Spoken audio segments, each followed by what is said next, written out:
Une phrase interrogative, c'est le type de phrase qu'on utilise lorsqu'on pose une question à l'oral ou par écrit. Dans un courriel de demande de renseignement, on pose des questions pertinentes. Donc, il est important de savoir comment écrire une phrase interrogative, comment bien la construire. Et il y a 3 façons de le faire. La première façon, c'est d'inverser le pronom et le verbe conjugué ou d'ajouter un pronom interrogatif après le verbe. Et je te donne 2 exemples. Laisses-tu ton sac à dos dans ton casier? Ton sac à dos est-il dans ton casier?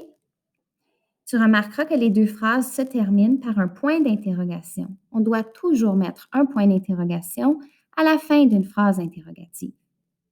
Donc, dans ces 2 cas, on a inversé le pronom avec le verbe conjugué. Ils ont changé de place. Le pronom tu et le verbe conjugué laisse ont changé de place. Lorsqu'on fait une phrase régulière, une phrase déclarative, on aurait écrit tu laisses ton sac à dos dans ton casier. Mais lorsqu'on veut poser une question, on doit les inverser. Et entre les 2, on met un trait d'union. La même chose ici. On pourrait dire dans une phrase déclarative, une phrase régulière, on dirait il est dans ton casier. Mais lorsqu'on veut poser la question, on doit les inverser. Ton sac à dos est-il dans ton casier? On a mis un trait d'union entre les 2 puisqu'ils ont changé de place. La deuxième façon de construire une phrase interrogative, c'est d'utiliser le pronom, pas le pronom, l'expression interrogative est-ce que.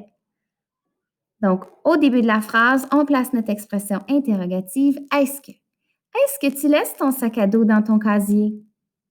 Donc, encore une fois, à la fin de la phrase, on a un point d'interrogation. Et on a notre expression interrogative est-ce que au début. La troisième façon de construire une phrase interrogative, c'est d'ajouter une expression interrogative au début de la phrase et d'inverser le pronom et le verbe également. Donc, on a 2 choses à faire. Par exemple, où laisses-tu ton sac à dos? On a un point d'interrogation encore à la fin de la phrase. La phrase commence avec une expression interrogative. Où? Ici, on cherche un endroit. Et on a inversé le pronom tu et laisse. On a mis un trait d'union. Où laisses-tu ton sac à dos? On doit faire ces 2 choses-là pour plusieurs expressions interrogatives. On a vu qu'avec est-ce que, ce n'est pas nécessaire. Mais avec où, on doit aussi inverser le verbe avec le pronom. On doit faire la même chose avec l'expression interrogative comment. Comment dois-je fermer mon casier? Donc, on a l'expression interrogative comment et on a inversé le verbe et le pronom. On a dit dois-je au lieu de je dois. Comment dois-je fermer mon casier? La même chose avec l'expression interrogative pourquoi. Pourquoi es-tu arrivé en retard? Donc, on a l'expression interrogative pourquoi et ensuite on a inversé le pronom tu et le verbe conjugué est de place. Pourquoi es-tu arrivé en retard? On n'a pas besoin d'inverser par contre pour l'expression interrogative qui.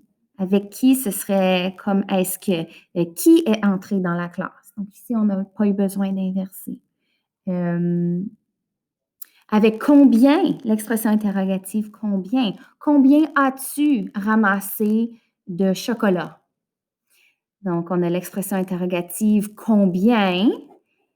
Mais après ça, on a inversé le pronom tu et le verbe conjugué a. Combien as-tu ramassé de chocolat? Donc, comme tu peux voir, ton choix d'expression interrogative va déterminer si tu dois aussi inverser le pronom avec le verbe ou si tu n'as pas besoin, si tu as juste besoin de mettre l'expression interrogative.